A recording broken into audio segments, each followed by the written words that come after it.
ম্যাচের হাইলাইটস আমরা দেখে নেব, যেসব উল্লেখযোগ্য অংশ এই ম্যাচে ঘটেছে। প্রাঞ্জল ব্যানার্জি শুরু করেছিলেন, মোহামেডান স্পোর্টিং দিক থেকে আক্রমণ, এক্ষেত্রে সরাসরি চলে গেছিল। এবার লিটন, এটা প্রথমার্ধের খেলা, লিটন শিলের একটা সেন্টার, ডান দিক থেকে বাঁ দিকে চলে গেছিল বল, এখান থেকে গোলরক্ষক কাদির খুব ভালো ডিফেন্স করেছিল। আবার অ্যাডিসনের থেকে সুযোগ ছিল রবিনসনের, কিন্তু পায়ে বলে ঠিক মতো সংস্পর্শ লাগাতে পারেনি। কাদিরের চমৎকার আউটিং, ফিস্ট করে পাঠিয়ে দিয়েছিলেন। এক্ষেত্রে আবার ডান দিক থেকে লিটন কোনাকুনি শট, কিন্তু সরাসরি গোলরক্ষকের কাছে, বিপদ কিছু ঘটেনি। আবার হেড ছিল কিন্তু বল চলে গেল বাইরে। আর ফিরতে আক্রমণে মোহামেডান স্পোর্টিং, এক্ষেত্রে কিন্তু ব্যাকপাসটি ভুল হয়ে গেছিল, সেখানে চলে গেছিলেন ওই লালথান কিমার থেকে বল লেগে গোলরক্ষকের গায়ে বল লেগে চলে যায় ইসরাফিলের কাছে।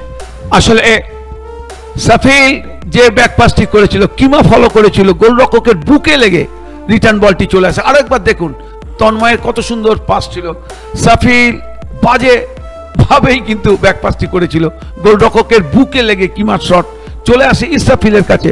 ইসরাফিল কোনো ভুল করেনি, বারবার কিন্তু আক্রমণে ওঠা সজলের শট ছিল, বল চলে গেল বাইরে।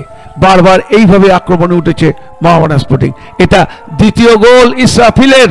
বাদিক থেকে শুভর ভারী সুন্দর একটা সেন্টার নিজের নিয়ন্ত্রণে রেখেছেন, বাঁ পায়ের সেন্টার, গোলরক্ষককে বিট করে বল হেড করে জালে জড়িয়ে দিলেন ওই ইসরাফিল।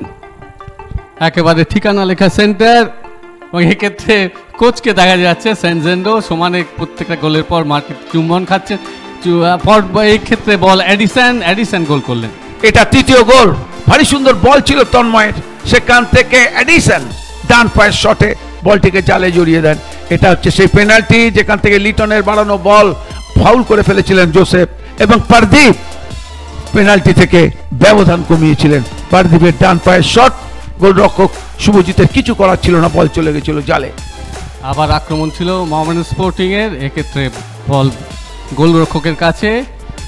হাইলাইটসের অংশ দেখানো হলো, খেলা শেষ, এক্সট্রা টাইম।